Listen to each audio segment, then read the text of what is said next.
let's see, visibility. For people in the back, how is the visibility? That's 150, we could go up.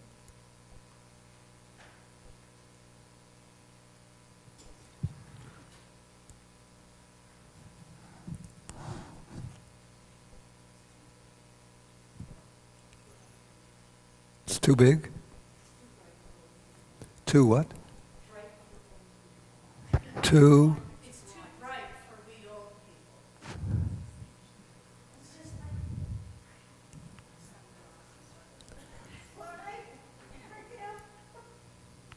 I don't know how to dim it.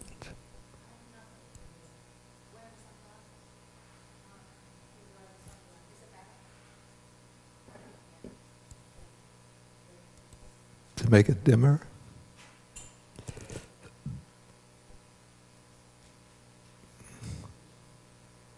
No.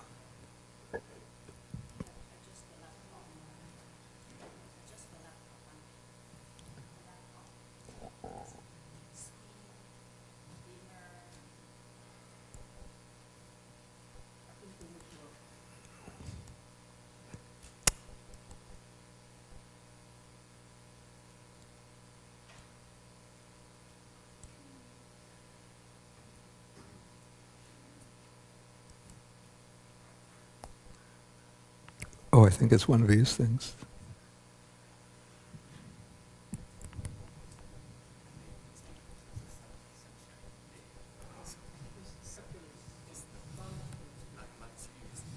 Oh, I see, it's the sun coming through. That's too bright.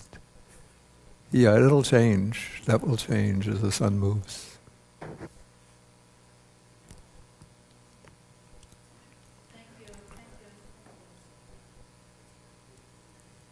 Okay, so we're ready to start. So we'll do 3 times the homage to the Buddha. Namo Namo tassa bhagavato arahato samma sambuddhassa. Namo tassa bhagavato arahato samma sambuddhassa. Namo tassa bhagavato arahato samma sambuddhassa. Okay, good morning everybody. Okay, so today is December 16th. And now we are looking at the Anguttara Nikaya, the Book of the Twos.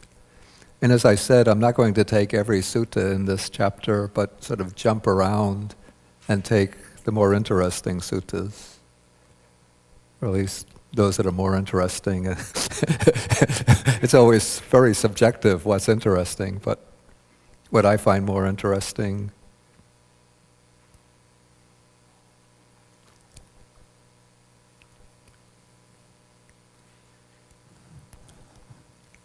Okay, now there comes a series of suttas on 2 qualities called, actually there are 2 pairs of qualities which are contrasting qualities.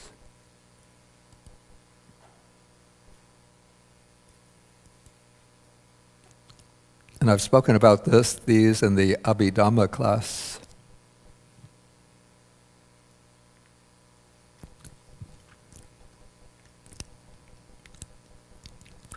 Okay, the first couple of suttas, just go through them, just enumerating them. So there are 2 dark qualities, moral shamelessness, and that was a good translation, moral recklessness.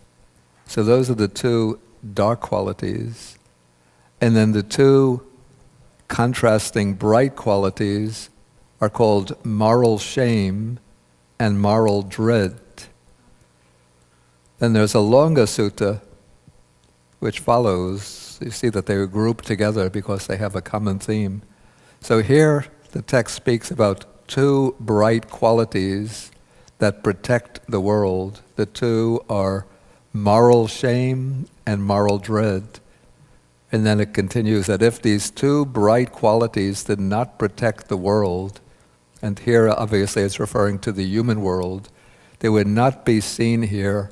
And the text just says, one's mother, one's aunts, or the wives of one's teachers and other respected people. And without that addition that I put in brackets, we wouldn't quite know what is meant, since obviously there will be, for people to come into the world, there will be mothers, and if the mothers or fathers have sisters, there will be aunts, and of course if one has teachers, they'll have wives. So what is meant becomes clear from the next sentence, that the world will become promiscuous like goats and sheep, chickens and pigs, dogs and jackals. So the sense here is that without these two qualities, there would be no restraint as to the people that one chooses to have sexual relations with. And so for this reason I put sort of discreetly in brackets, any restraint regarding one's mother's aunts, one's mother, aunts, or the wives of teachers and other respected people. Okay, so we could see that without these two qualities, then people would be ready to have sexual relations with their own mother, their aunts, and the wives of others. But because these two bright qualities protect the world, there is seen here restraint regarding mother, aunts, the wives of teachers, and other respected people. Okay, so the two qualities that are referred to, the positive qualities, are hiri and ottappa.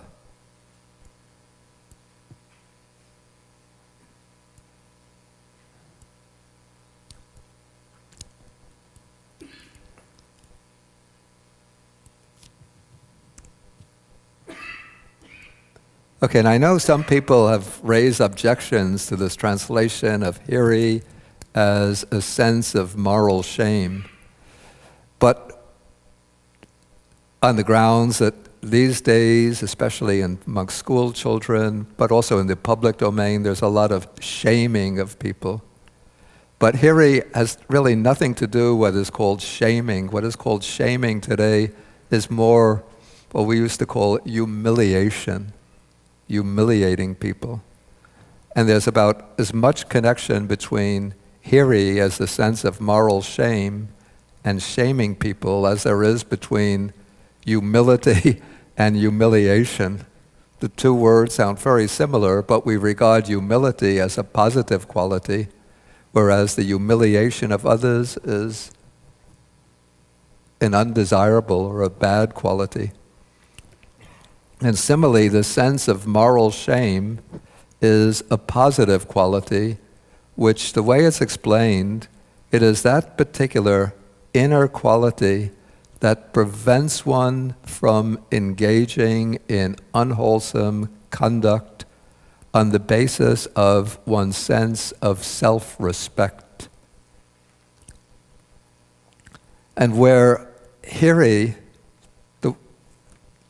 differs,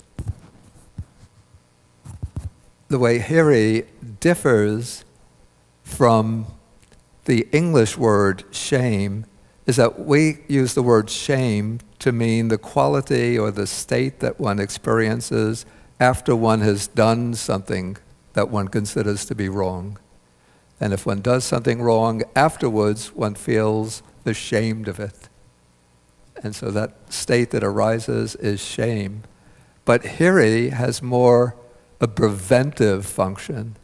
It's a mental quality that prevents one from engaging in any kind of unwholesome action out of what I call out of a sense of self-respect, or maybe we could say out of a sense to preserve one's sense of one's own inner dignity.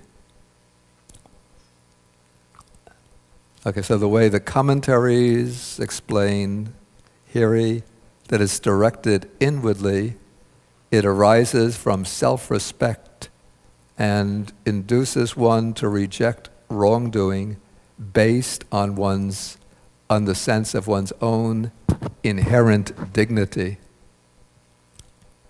So one reflects that if I were to engage in such action, then I would be dishonoring myself, or dishonoring my family, or dishonoring the particular community to which I belong. So out of a sense of to preserve one's own dignity, the dignity of one's family, the dignity of one's community, one avoids engaging in those types of actions that are considered unwholesome. Okay, its counterpart is ottappa,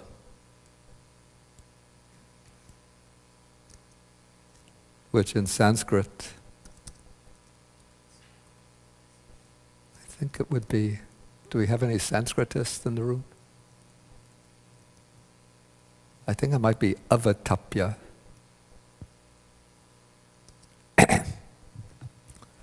But in any case, it's built around the root tap, and the root meaning of tap is to burn. And so ottappa is the fear of getting burned, so to speak, by the consequences of unwholesome action. So in what ways does one get burned by engaging in unwholesome action?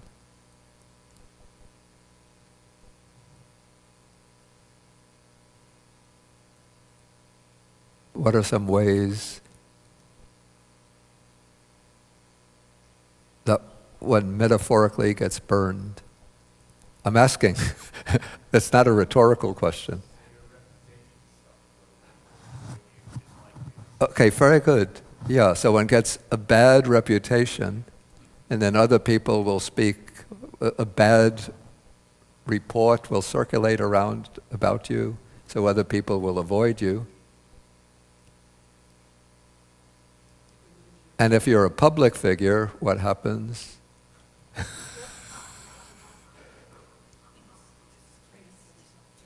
What is that?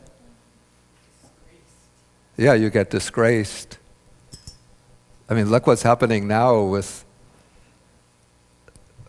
maybe it's over the last month, the Me Too movement, and now all of these public figures who just 2 months ago were on the top of the echelon, the social echelon.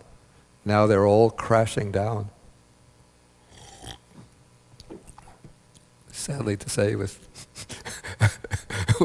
a few exceptions here and there. Okay, so bad reputation, public disgrace, and if it's more serious violation. First, let's take things that are sort of immediately perceptible. You can answer the law courts in jail. Say again? The law courts in prison. Exactly. One can get arrested, brought to trial. Also civil suits. You may not go to jail, but you may lose. Yeah, okay, that's good. Civil suits, go to jail, imprisonment. I was thinking also just personal isolation, because if you hurt people, they stay away from you, and then you're more isolated. Well, I think that's very much just what this gentleman said. Yeah. That you get a bad reputation, so people will avoid you. Okay, so pretty much you just mentioned 4 of the things that are going to be mentioned in a sutta that comes just a little bit later. So you get a bad reputation, one could be subject to disgrace, one public disgrace, one could get arrested. And then there's one more, which is not immediately visible to ourselves, unless we've developed a divine eye through a practice of meditation. And that is something that Dina just alluded to. That is, one creates unwholesome karma, and when that karma ripens, it brings painful consequences in the future.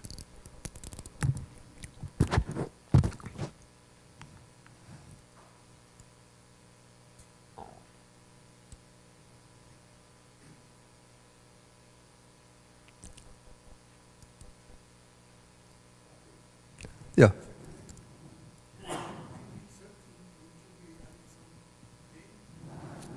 Of course, that's actually a good point. Yeah, that's actually a very good point.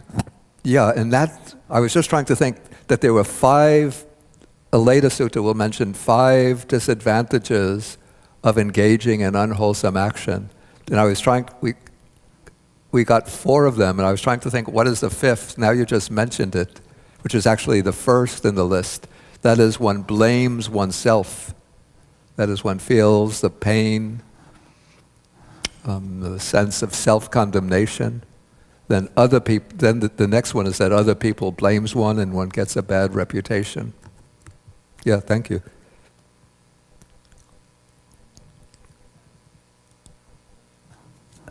I can't hear. Do we have the other microphone? For self-reproach? I think it's atanang. Atanang is the accusative, the accusative of the word atta, which means self. So atanang, oneself. Upavadati. I'll write it.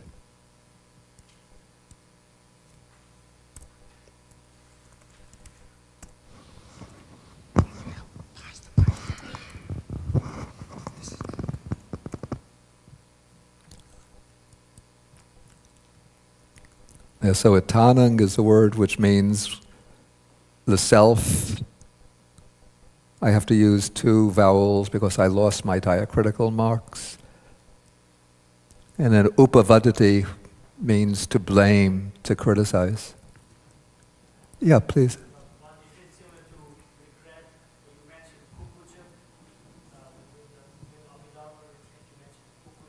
Yeah. Yeah.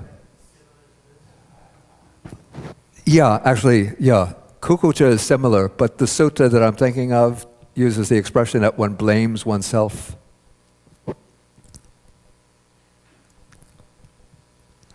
Okay.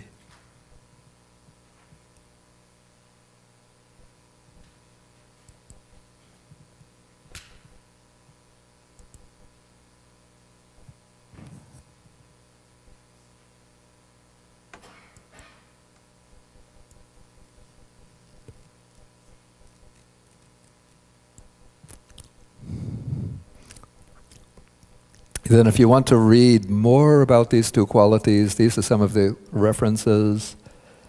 Okay, this is the Comprehensive Manual of Abhidhamma, must be page 86. Then you jump over. Actually, the Attasalani, well, it's difficult to find an English translation, but it has a very long discussion of hiri and ottappa. And right now I remember the Attasalani uses an interesting simile to illustrate the difference between hiri and ottappa. Okay, so hiri, the sense of moral shame, it's like a ball, or it's like that has been smeared with excrement. And so one doesn't want to touch that ball of excrement, the ball that has been smeared with excrement, because then one gets filthy and defiled oneself. Whereas ottappa is like a ball, an iron ball, that has been heated to the point where it's red hot, and one doesn't want to touch that hot iron ball from fear of getting burned.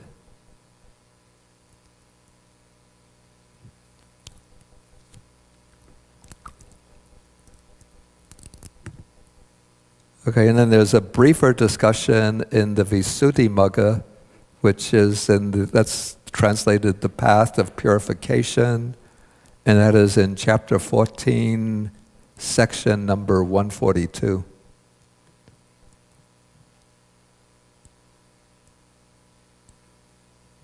Just about this behavior, it says the world becomes promiscuous like goats and sheep, dogs and jackals. You know, it's true about dogs. I don't know about the other animals. But years ago, when I was living in Kandy in the Forest Hermitage, we never kept pets there. But somehow a stray dog came wandering through the forest, a female dog, and attached itself to the hermitage, maybe because the young man who was working there started to give it leftover food. So it started to hang out there, and then we sort of, quote, adopted it. Then over time, a male dog started to come to hang around the female dog, and before you know it, the female dog got pregnant and gave birth to one female puppy. I think there were several female puppies, but we gave away the others, and we, out of kindness of our hearts, we kept one. Then that puppy got bigger until the point it reached maturity. And then the male dog, its father, started to hang out with its own daughter until I saw it coupling with its own daughter, and it was rather shocking to know that dogs do that.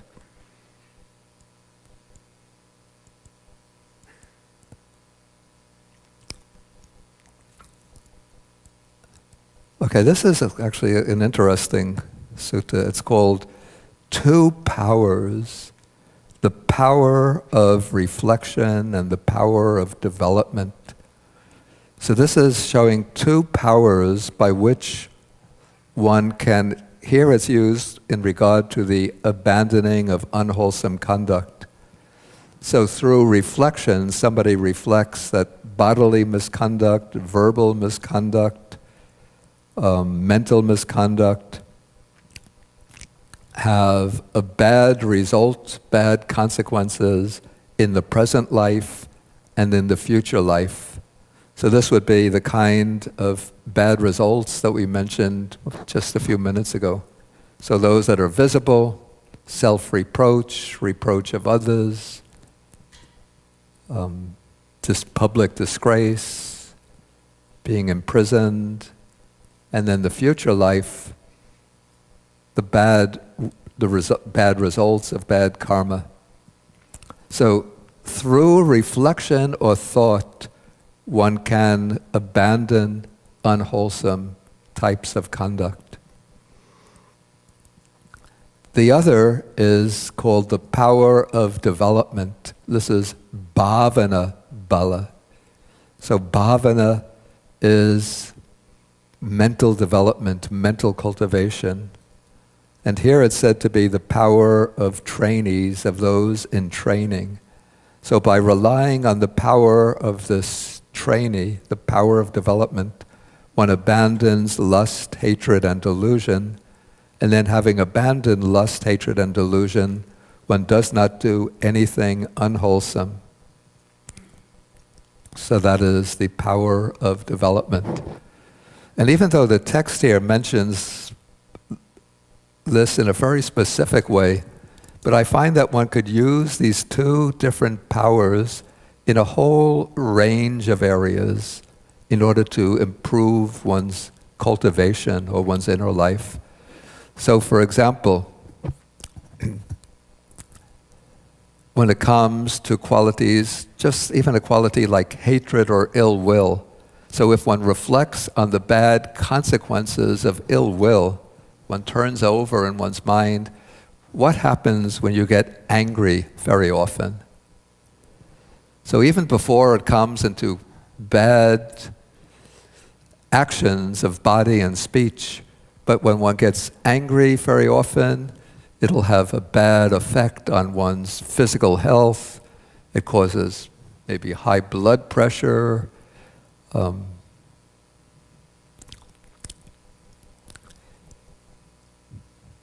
What are some other bad physical consequences of getting angry often?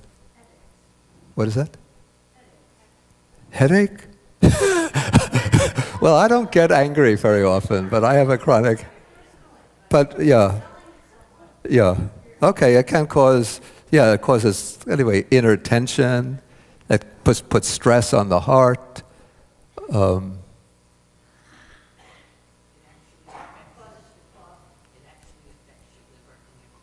Affects the liver and the gallbladder. And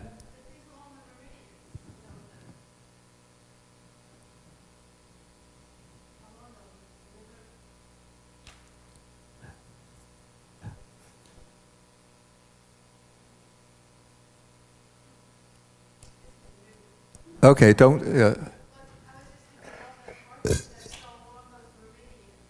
The meridians. Yeah, well, she mentioned the liver and the gall. Yeah. Okay, so it'll have bad impact on one's health. So one reflects in that way. Also, when one gets angry often, you could reflect that it changes the expression on your face. If you get angry over long periods of time, not just occasional anger, so that the actual sort of features of the face just express anger. So when people see an angry person, they could pick up the vibrations and they keep a distance. And then if one speaks angry words, often that will create conflicts in the home, at the workplace, with others. And so you could just reflect on the bad consequences of anger. And that will help you to see the need to overcome anger, to restrain it. And then through, in this case, the power of development would be the practice of the meditation on loving kindness. So if one practices metta bhavana, the development of loving kindness, that will help to subdue anger and to replace the tendency to anger with patience and with kindness to others. And so we could apply these two methods of these two powers to the elimination of anger and the cultivation of restraint and loving kindness.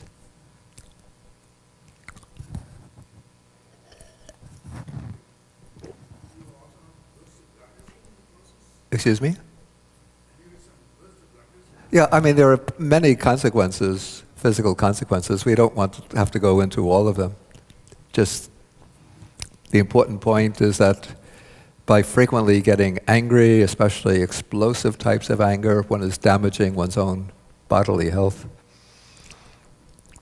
Okay, another thing, especially for a monastic, is the dangers in sensual lust, the drawbacks in sensual lust.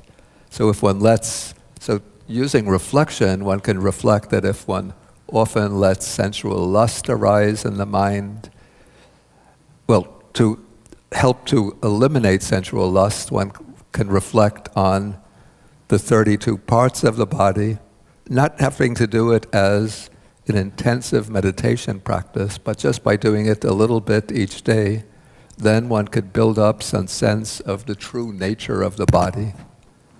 Or else by doing even a reflection on these, what's it called, the cemetery meditation.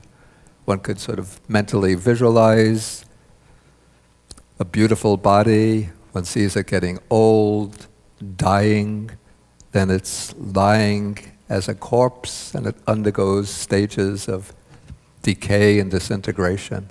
And so by reflecting in that way, it will help to diminish sensual desire. And then the power of development is to take up the meditation on the 32 parts as a deliberate meditation practice and then cultivate it regularly to the point where it acquires, builds up strength and power, and then that will help to remove the manifestations of sensual lust.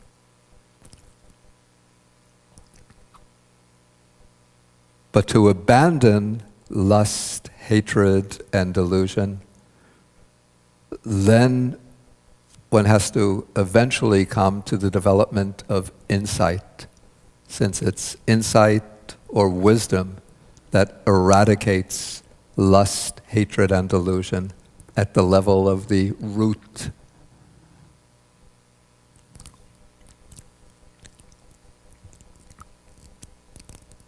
Okay, so those are the two powers that are mentioned here. Then we have a series of suttas on the two powers, which they differ. In each of these, the power of reflection is pretty much the same, but they differ in the power of development. So in this sutta, the power of development is developing the 7 factors of enlightenment. And in the next one,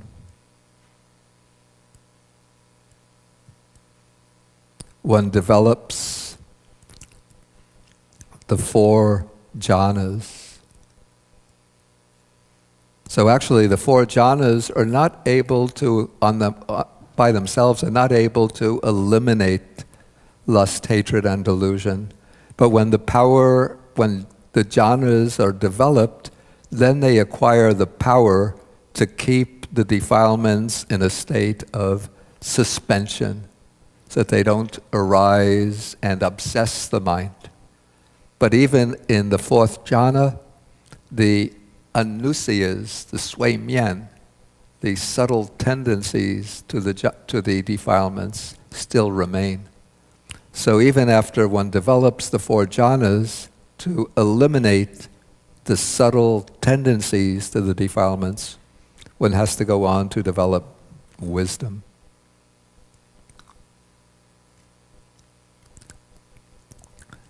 Okay, so these are teachings, 3 suttas on the 2 powers.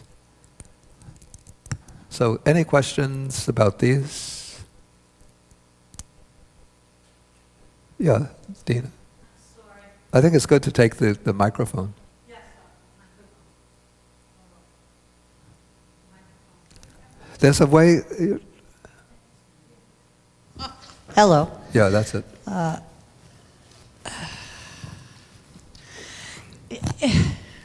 At the very beginning, you talked about, animals don't discriminate. And, right? As far as their partners go, yeah. Yeah. And, karma is the thing that always interests me. And, karmically, you're a bad guy, you end up going back and becoming a cow or whatever. Becoming a what? An animal. Yeah. Of some sort. Yeah. Right. So how can you, I have a couple of questions, but here's the first.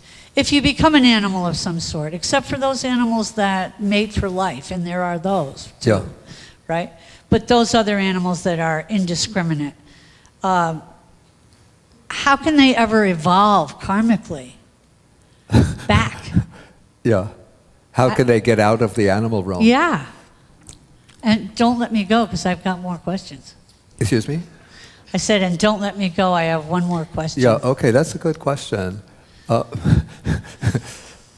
And it said, there are suttas where it said that once you get into the lower realms, including the animal realm, it's very difficult to get out. But this is my assumption, that each of us has accumulated each of us has large backlogs of karma. And so it's possible that somehow, just through the workings of the interactions of these different karmas, some kind of opening takes place, whereby a wholesome karma, as the animal is going into the death process, some wholesome karma from the past gets the chance, the opportunity to manifest, and then brings a rebirth back into the human realm, or even into one of the lower heavenly realms. Thank you. And also that animals can create wholesome karma. Like we read about a family in which there's a dog very loyal to the family, and then maybe the house catches fire, and the dog at its own risk will pick up the child and drag the child outside to safety. Right. Well, service dogs, there's Yeah, a lot yeah, of... yeah. Yeah, but they can still be indiscriminate in their lust. Yeah, but that's just the way things are in the animal world. But Yeah, still, they that's could sort of behave my in other question, though. ways, gently and... Okay. So, karma. Is there any redemption here? In other words, you do something. Ooh, Siri, quiet. So you do something morally reprehensible. Yeah. Is there any redemption here that you can go for so you don't become something awful next time around? Well, you see, the karmas that one creates are in very, very constant and subtle interactions with each other. And so if one does some unwholesome deed that will create unwholesome karma, one sort of it's impossible to eliminate completely that unwholesome karma, but one could greatly diminish the chances of its ripening by doing wholesome karma. And also by doing wholesome karma, one creates a kind of insulation so that when that karma if it does get the chance to ripen, the consequences will not be as severe as they would be if one continues to engage in other types of unwholesome action. So a simile is given, and I think mentioned a simile several times. It's like one has a lump of salt, and on the one hand, one has a bowl of water, and one puts that lump of salt into the bowl of water, and then one drinks it, and the water is very salty. But now one has a big bucket of water, and one takes the same size lump of salt and puts it into the big bucket of water and mixes it, and then one sips the water. One doesn't get any taste of salt at all, or if one does, it's so slight it's barely detectable. So that is the way the ripening of karma works. Well, thank you so much. That was really helpful. Okay. I think Drea? There's also the story of Anguttara. Yeah, that's You it. can just read it. I just said it. I don't need to. Oh, and by the way, horses don't like doing that. Horses are very particular. Forces? Horses. Oh, are very particular. Horses. Yeah, okay.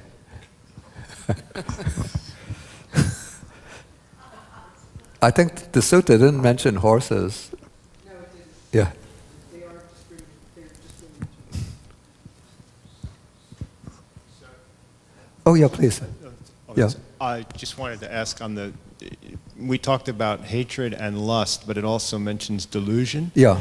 Is there a specific context for the delusion in the Pali or in that time, or just what we might think of as general delusion in terms of, an outsized sense of oneself, or specifically are they getting at?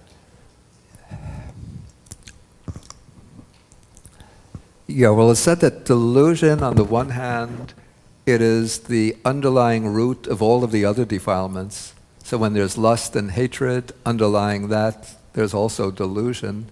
But then delusion has maybe more certain manifestations that are specific to itself. And so maybe two of those manifestations specific to itself. One would be a state of doubt or confusion, like of not understanding things clearly. And the other would be the view of self.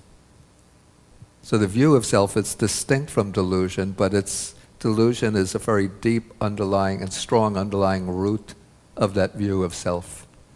And so to overcome, doubt, we would say what's advised would be study, reflection, questioning, examination. And then that would be to overcome doubt at the more superficial level, but then to eliminate the tendency to doubt and to eliminate the sense of self. What would be needed would be the development of insight or wisdom.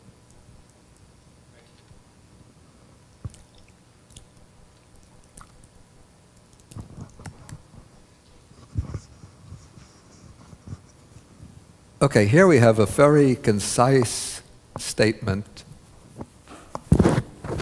that the Tathagata, that's the Buddha, has two kinds of teaching. So one kind is Sankitena, which is in brief. The other kind is Vitarena, which is in detail. And I had a note on the commentary here. A brief teaching is one expounded briefly by reciting the outline or just the main categories. A detailed teaching is one expounded by elaborating and analyzing the outline.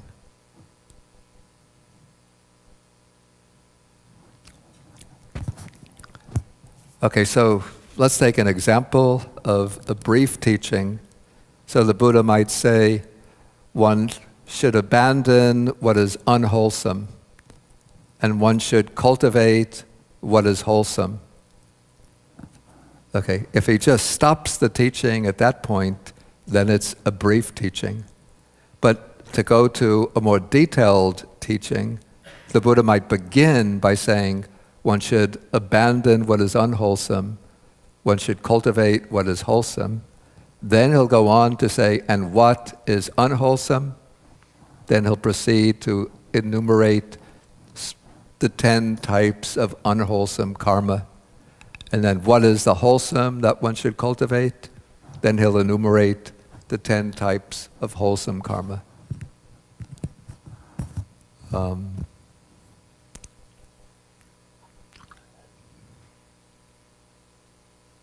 Okay, he might say there are these 4 noble truths. What are the 4 noble truths? The noble truth of suffering, the noble truth of its origin, its cessation, and the path leading to its cessation.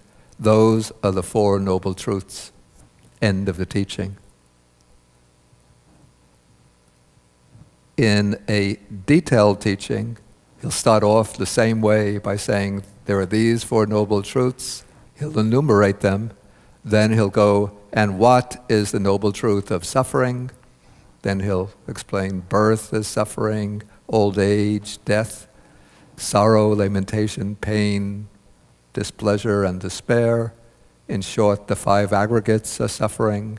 And what is the origin of suffering? He'll explain it. What is the cessation? Explain it. What is the path to the cessation of suffering? Then he'll enumerate the Eightfold Noble Path, just mentioning the factors. Okay. Again, there might be a teaching where the Buddha says, this is the Noble Eightfold Path.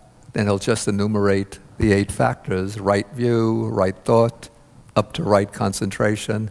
That is the Noble Eightfold Path. End of the teaching. But in a detailed teaching, he'll say, what is the Noble Eightfold Path? Again, enumerate from right view to right concentration. Then he'll say, and what is right view? Then give the explanation. What is right intention? Give the explanation. Up to right concentration. What is right concentration? Give the explanation. Then end by saying that is the Noble Eightfold Path.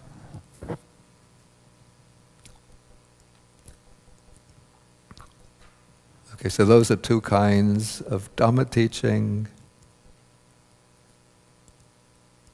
Okay, this is a teaching more specific for monks, so maybe we could skip over this one.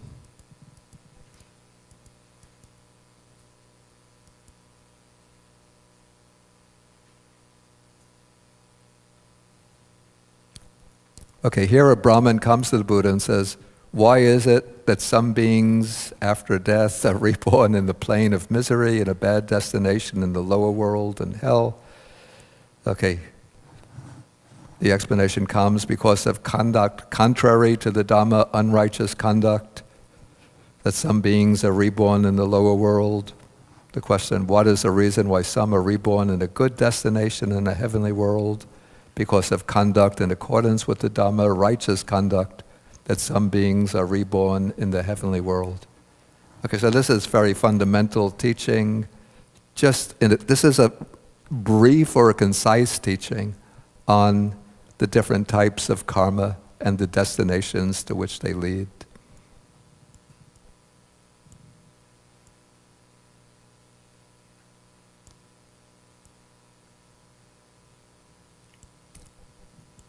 Then the next suttas just pretty much state the same thing, using somewhat different terminology.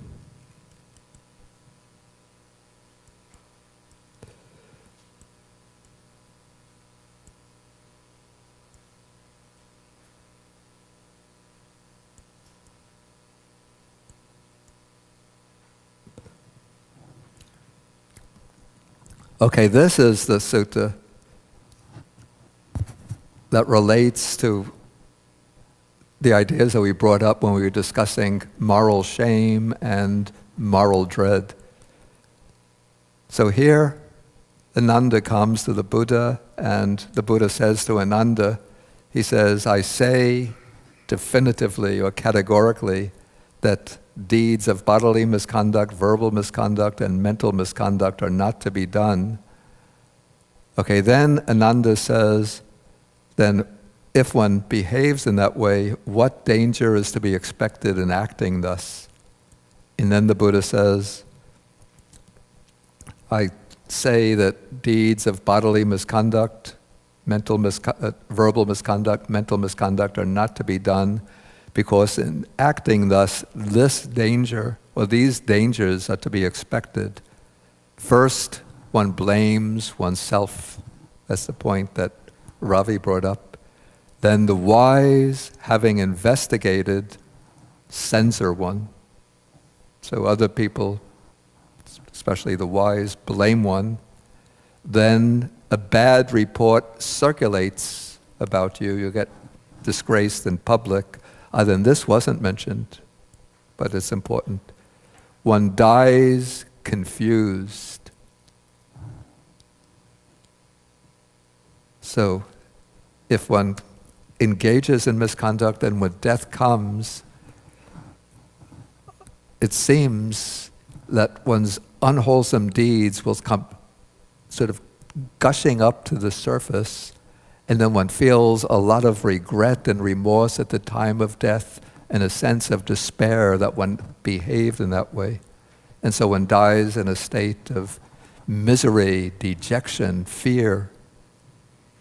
And then with the breakup of the body after death, one is reborn in a bad destination. Okay, so then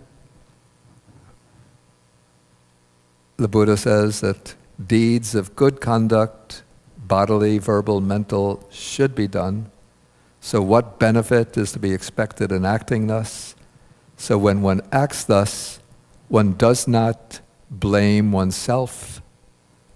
One feels a clear conscience or a sense of even happiness and joy because of one's good deeds.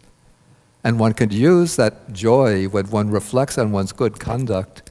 In terms of meditation, one could reflect on the good deeds, and then one feels happiness over one's good deeds, and then one builds upon that feeling of joy, and that feeling of joy will become stronger and stronger until it brings what's called piti, elation or rapture.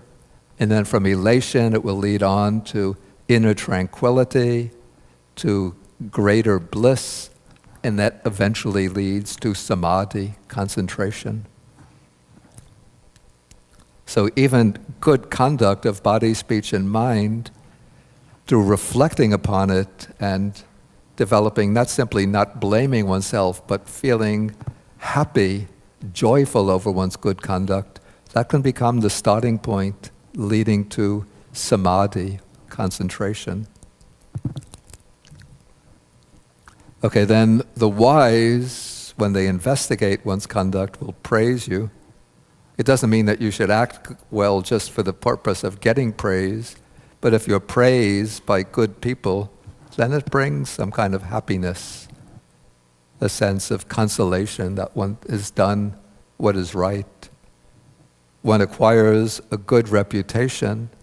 Again, one doesn't act well just to get a good reputation, but it's one of the benefits. One dies unconfused. When death takes place, one will have a calm mind and even a sense that one's life has been worthwhile, that one has lived a valuable life, particularly if one has lived it for the benefit of others. One could rejoice in knowing that one has had a positive impact on people in one's own community or in the world at large. And then with the breakup of the body, then one will be reborn in a good destination.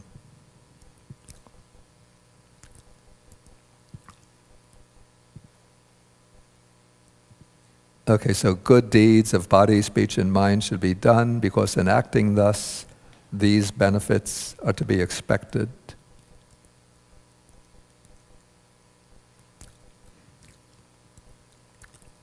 Okay, this is a short sutta, but it's one that I've always liked since I came across it many years ago.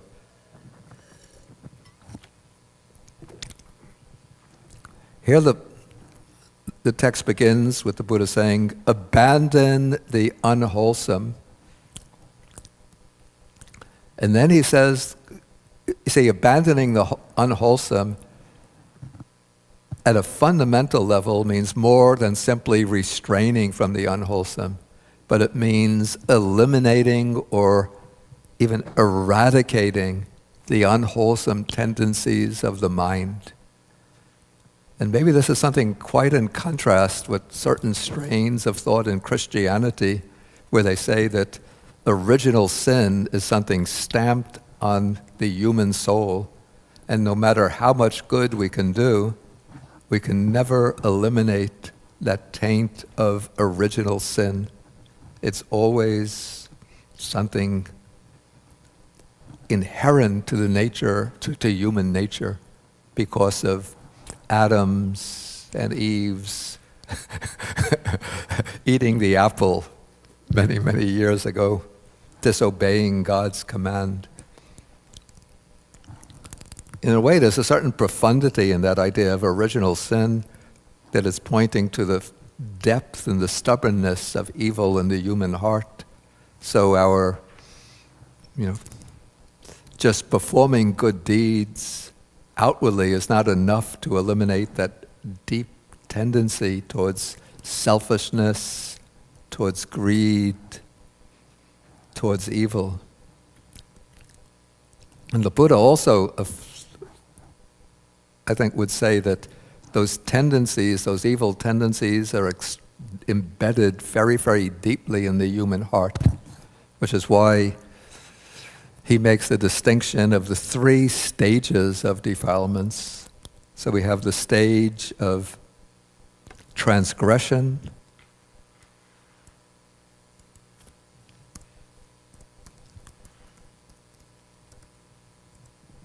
the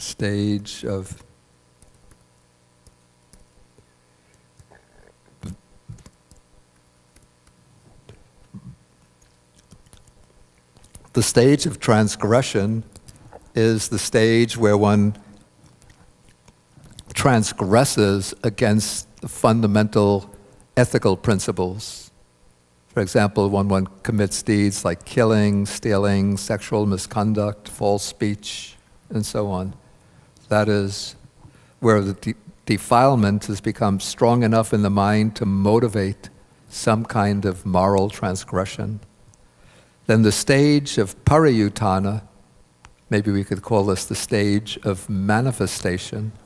This is the stage in which the defilements arise in the mind, but by applying the powers of reflection or the power of development, one doesn't allow those defilements to continue to obsess the mind and to motivate unwholesome behavior. Okay, so say for a monk, even a good monk, sensual desire will arise in the mind, but when we recognize sensual desire has arisen, we don't start committing, breaking the precepts.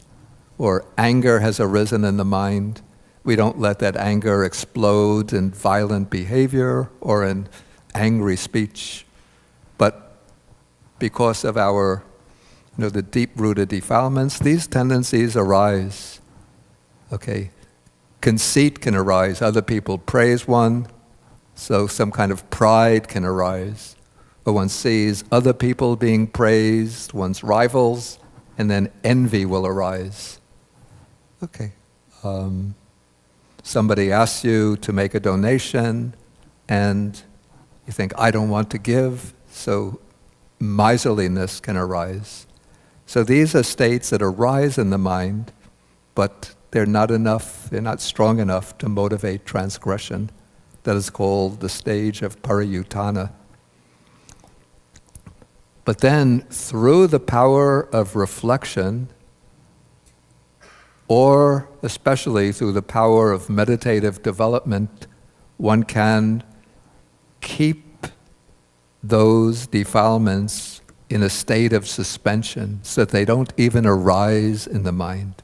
So say a yogi who achieves the fourth jhana can always go about their day-to-day activities with a very pure, tranquil mind. Always maybe very kind, very compassionate, maintaining a high level of equanimity, very intelligent, apparently very wise.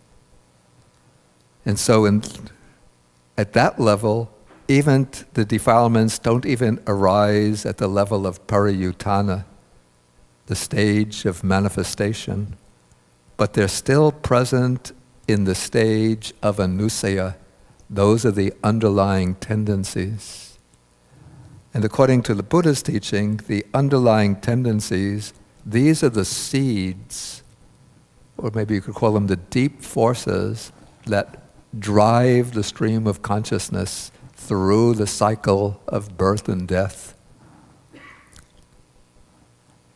And this maybe is what corresponds the defilements in the stage of anusaya.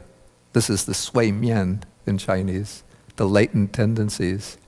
This is maybe what corresponds to the idea of original sin in Christianity, because it's said that these anusayas have come down to us from beginningless time.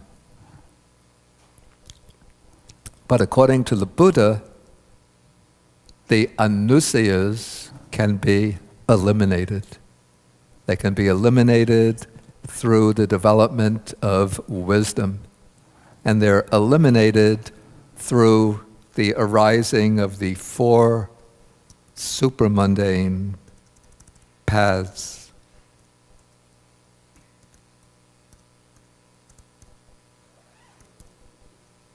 The supramundane or world-transcending paths. And so when we get to the fourth path, the path of arhatship, so let's say that this is eliminated, evil at this stage is eliminated by taking up sila, or virtuous conduct, and some degree, we could say, mild to moderate degree of bhavana or meditation. The stage of obsession is counteracted by strong samadhi bhavana, or even by lower stages of insight.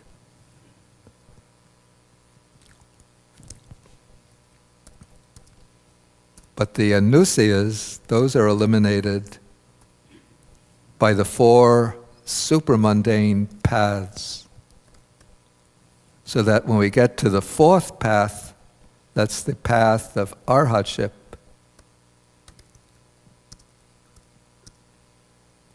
then the anusayas are eradicated.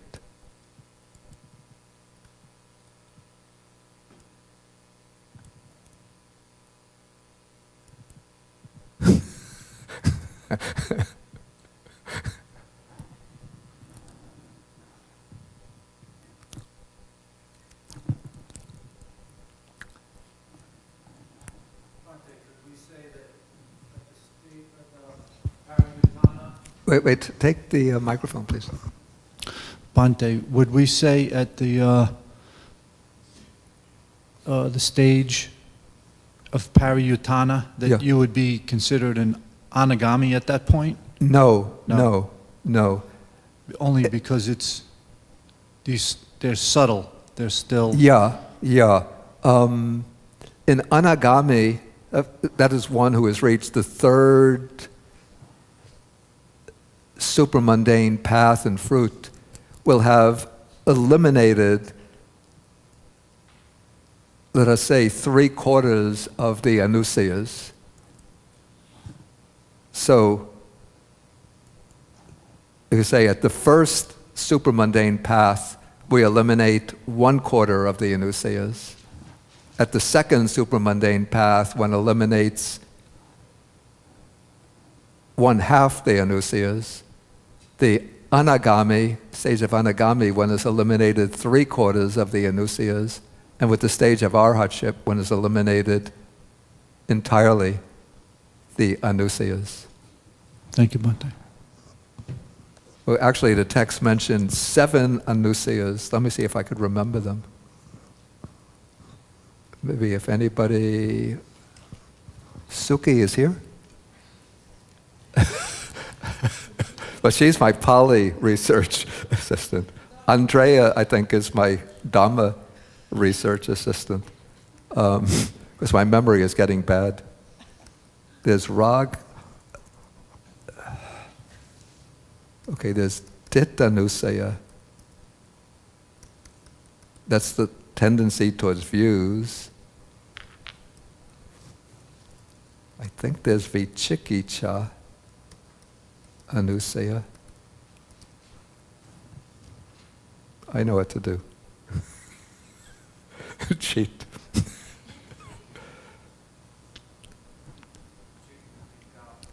Excuse me? Yeah, Vichikicha is doubt.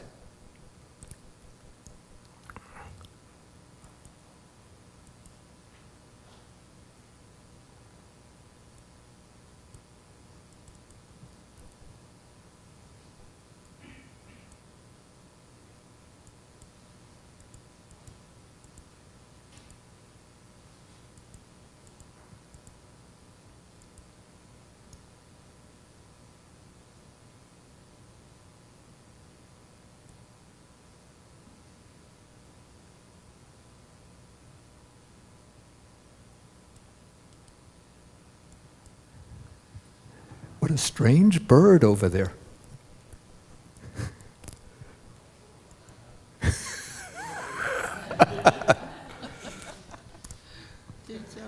Wow, I never saw a bird like that in my Kind of found it. Okay.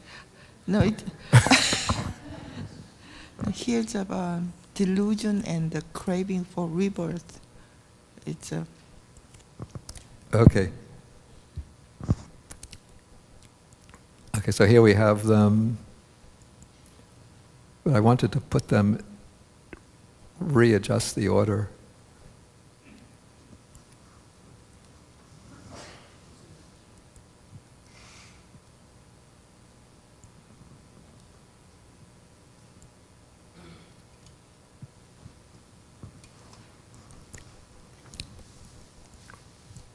Okay, so first we have the latent tendency towards views and the latent tendency towards doubt.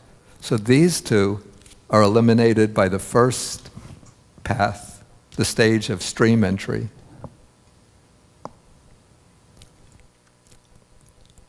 Then the second path, the path of the once returner, doesn't actually eradicate any of the latent tendencies, but it weakens them. Particularly it weakens patika, which is ill will, and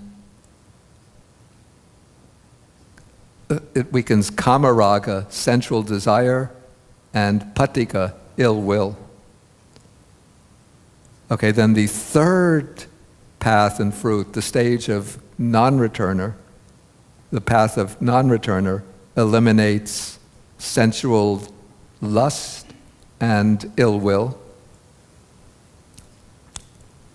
And then the fourth stage, the path and fruit of arhatship, eliminates the latent tendency to conceit and the latent tendency of craving for continued existence and the latent tendency towards ignorance.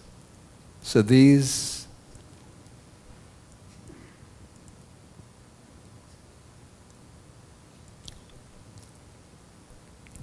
three are eliminated at the fourth stage.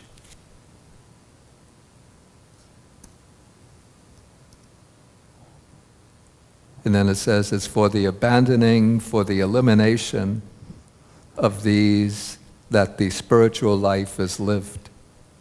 So these are the 7 latent tendencies. So views, the latent tendency towards views, the latent tendency towards doubt, and views here is especially views about the self. So latent tendency towards views, latent tendency towards doubt, eliminated with the first stage of realization. The second stage, the remaining latent tendencies are weakened but not eliminated. Sensual craving and ill will eliminated at the third stage, and conceit, craving for continued existence, and ignorance eliminated at the fourth stage.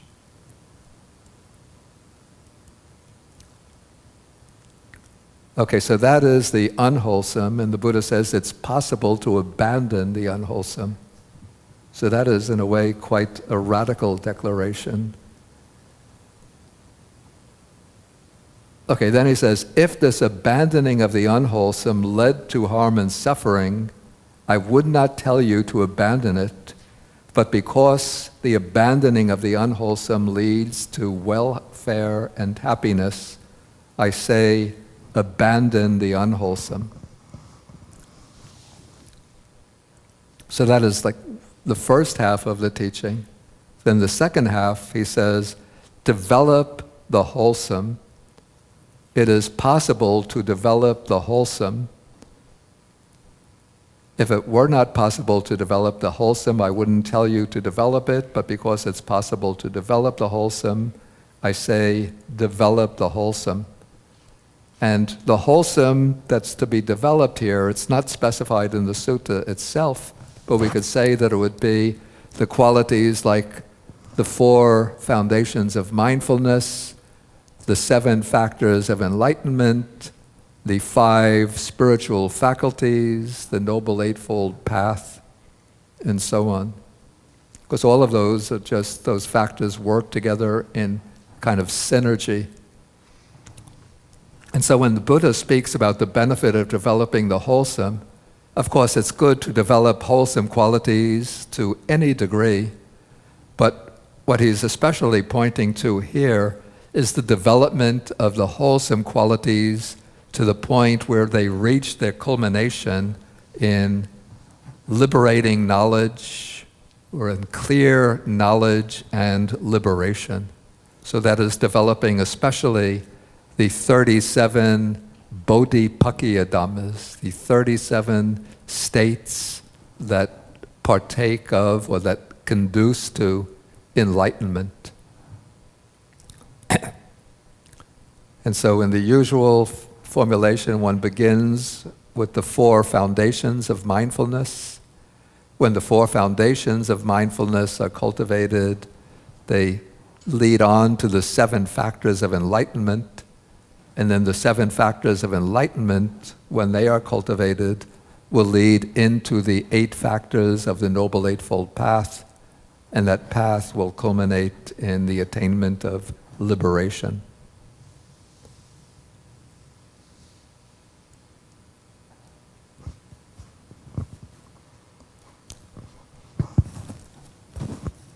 Okay, maybe we'll ask whether there's any questions. Okay, Drea?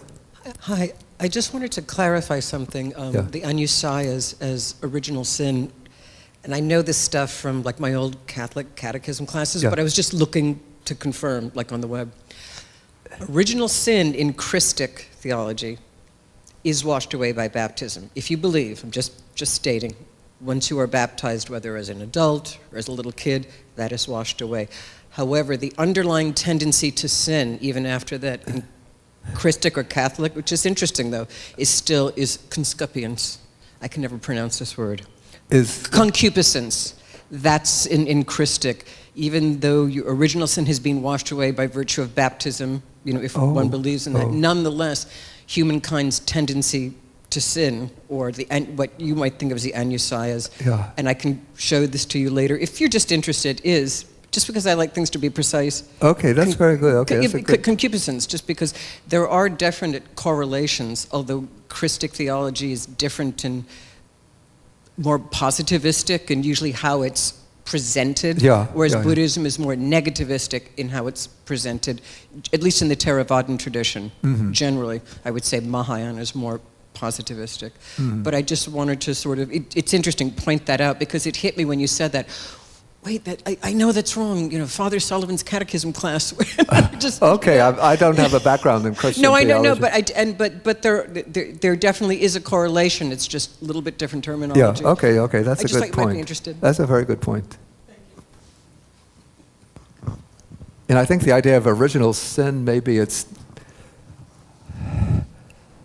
not common to all branches of Christianity. It seems.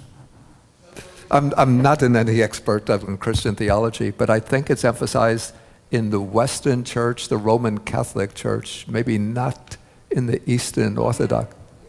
It is? Oh, yeah. In Eastern Orthodox Christianity. Yeah. That's original sin. That's the big, original sin. Okay, I'll check that out. I mean, I'll check it out more. I know that the Byzantine rite of the Catholic Church, which is just like the Eastern rite, except they are in line with the Pope and all that, but it's just like if you went to a Greek Orthodox church. Definitely talks about that. Okay, I think I should stick to my domain.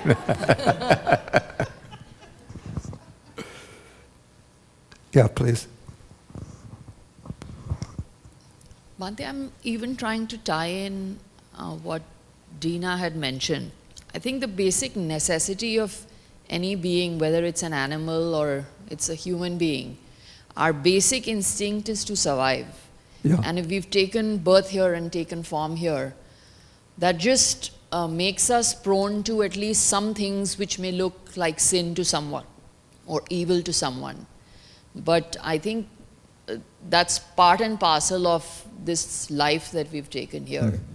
And at least that's my view on, whether one wants to call it sin or what we can overcome and what we can't overcome. The moment we can transcend the need to survive, I'm sure everybody can, reach some state of enlightenment somewhere. Maybe I didn't quite catch the relevant. Bhante, in the sense like one can't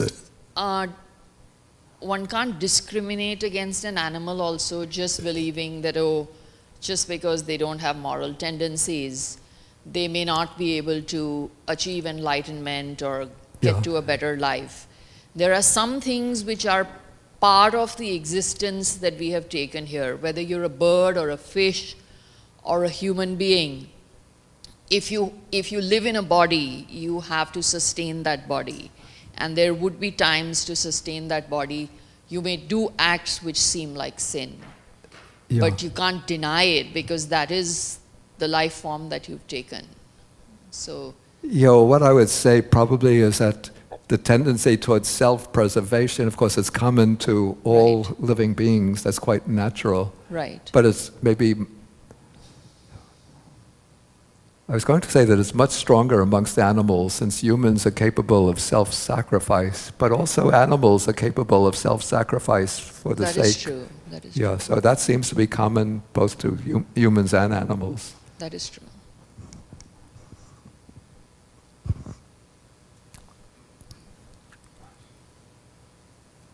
Okay, any other questions on the passages that we've taken? Okay, so maybe we'll just take one, we just have one very short sutta here.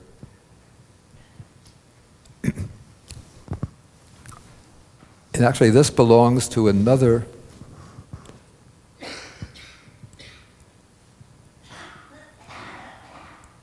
Actually, we'll skip over that and just take this for a short sutta.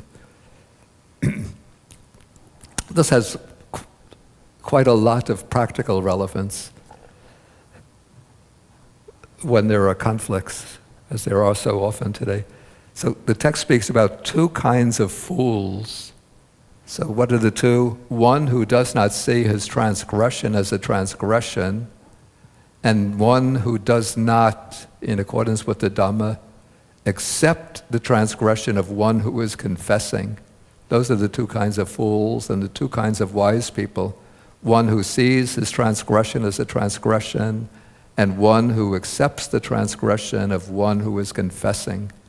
So this is stated within the context of monastic life, but it has, I would say, a broader relevance within the context of monastic life. If one commits what's called an offense or a transgression of the rules, one is supposed to recognize it as such. And if somebody points it out, one might not be aware of what one has done, but if somebody points it out, if one is a wise person, one will reflect on one's conduct, examine it, and see if it's a transgression. One will accept the transgression, recognizing it as such. And then according to the procedures that are laid out in the Vinaya, the monastic discipline, most of the transgressions can be cleared simply by confessing to another, for a monk to another monk, for a nun to another nun. So one makes the confession that I did such and such, and then the other monk or the other nun is supposed to say, do you see your transgression? And you say, yes, I see it. Then the other one says, in the future you should restrain yourself. Then you say, yes, I'll restrain myself. And in that way you become cleared of that offense. It doesn't mean one is cleared of the karma. No redemption? It's not redemption from the karma, but it's redemption from the offense, so that there's no further penalty to be undergone.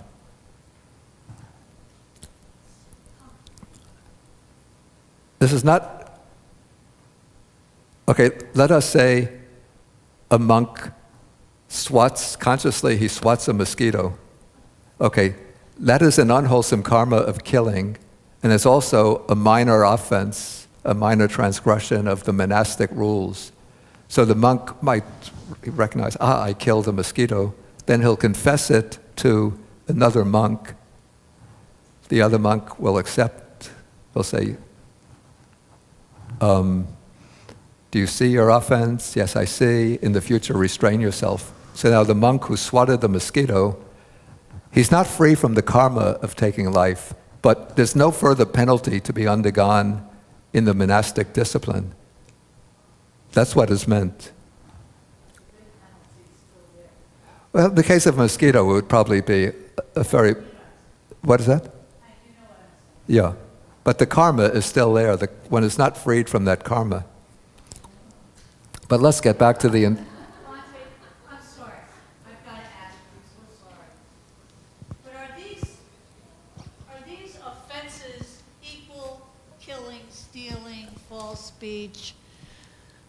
Are they all equal? I don't know, sins, crimes, whatever language we are using. Are they all equal in the eyes of karma? No, there are all sorts of gradations. Ah, interesting. Thank you. Okay, like killing, of course, killing a human being and killing a mosquito, big difference. And between killing, say, a larger animal that has some degree of intelligence, sensitivity, like a cow or a horse or a dog or a cat or deer, and killing a mosquito, big difference in the karmic consequences. Thank you. Of course, the mosquito might have some objections to that. sees things from a Bhante, different point of view. even if one has a clear conscience about these behaviors that are, against violate the moral, ethical principles of Buddhism, there's still, even though they would die with a clear conscience, that wouldn't affect the consequences of the karma. Because one has confessed it. No, if one has a clear conscience about these behaviors that are immoral or unethical, cheating or stealing, Donald T, had all his claims, even though they were unsubstantiated, but has a clear conscience about them. So you can die with a clear conscience, even though you have been, a miserable sot all your life. I see. You're saying that somebody can be a killer, Yes, clearly. but he doesn't feel any remorse over it, and so he dies with a That's clear... an extreme, as an extreme case of that, yes, absolutely. I guess that's possible. So it's something the Buddhist texts don't speak about. They always seem to take it almost as axiomatic that if one commits transgressions, one will die with a disturbed conscience.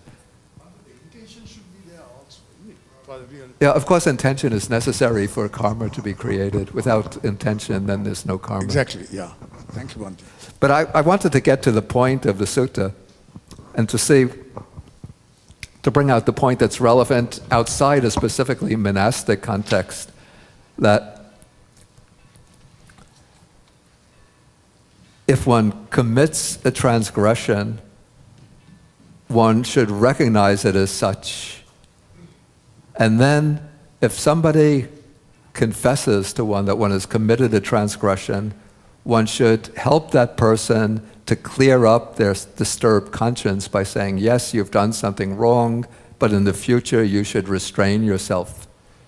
If you don't recognize your transgression, even when it's pointed out to you, and you just defend yourself and say, the people who are accusing me are liars, they all know that they're liars, then one is not clearing oneself. And if somebody, say a friend of yours, recognizes they've done something wrong, and then they admit to you that they've done something wrong, and you just bang on them and condemn them and criticize them or reject them, then you're showing the qualities of a fool. If somebody confesses and admits they've done something wrong, then one should accept it and just encourage them to change their behavior and do what is good in the future. Okay, that should take us to the end of this class. And this will be, I'm sad to say, the last class in the fall-winter season until we come back in the spring. And what I want to do for the next session, rather than to go, do you like going through suttas individually like this? The alternative is that I collect suttas on specific topics. I don't know what your preference is. Show of hands. Who likes going through suttas in order and sequence like this?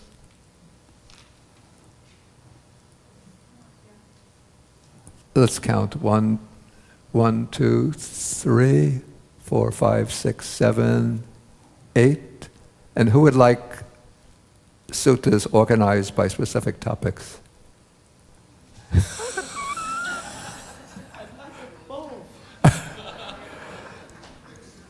It looks pretty similar, so let me reflect on how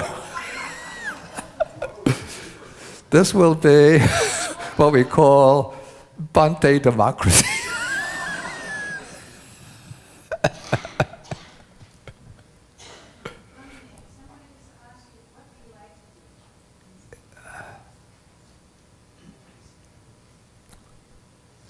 I'm not sure. I will look at the idea of grouping suttas according to topics and then see whether it looks manageable. If it does, then we'll go in that way. How about taking this Tuesday and coming up with several topics like you've just done? Today, it seemed to me, because it felt that way, you focused on karma. Well, I already have the topics in. Well, it's in, more or less in, let's see.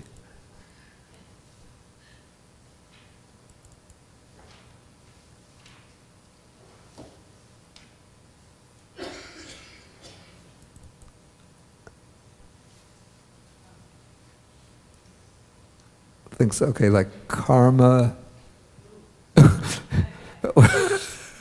There are, I have to say, misogynist suttas in the Anguttara Nikaya.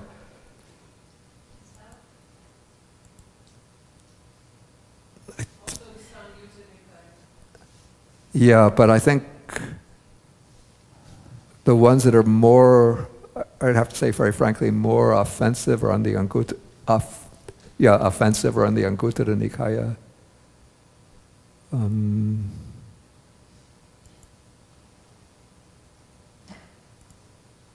Maybe I don't have it on this computer, it's on the other one.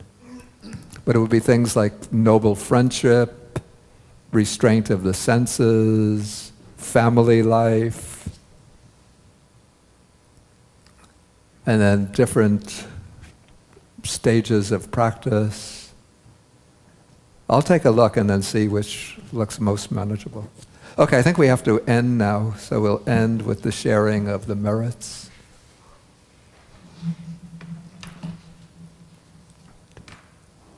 So we dedicate the merits from the class to the Dhamma-protecting deities, to the bhutas, the fierce spirits, the nagas, the spirits, the dragon spirits, and to all sentient beings. Asking them to protect the sasana, the Buddha's teaching in the world, to protect the desana, the exposition of the teaching, to protect ourselves and others.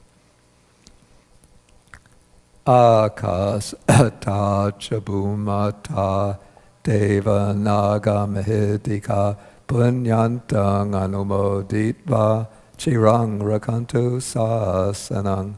Akasata chabhumata deva naga mahidika punyantang anumoditva chirang rakantu desanang. Akasata chabhumata deva naga mahidika punyantang anumoditva chirang rakantu mang parang.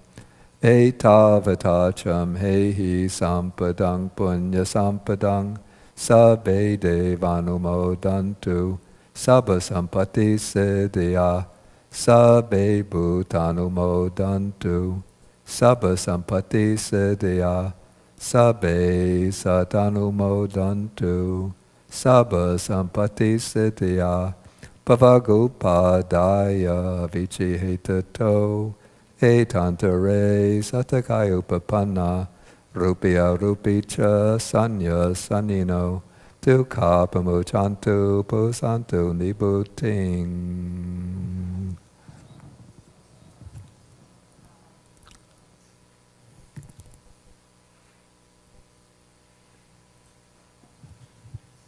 Okay, and then we can stand and we do 3 half bows.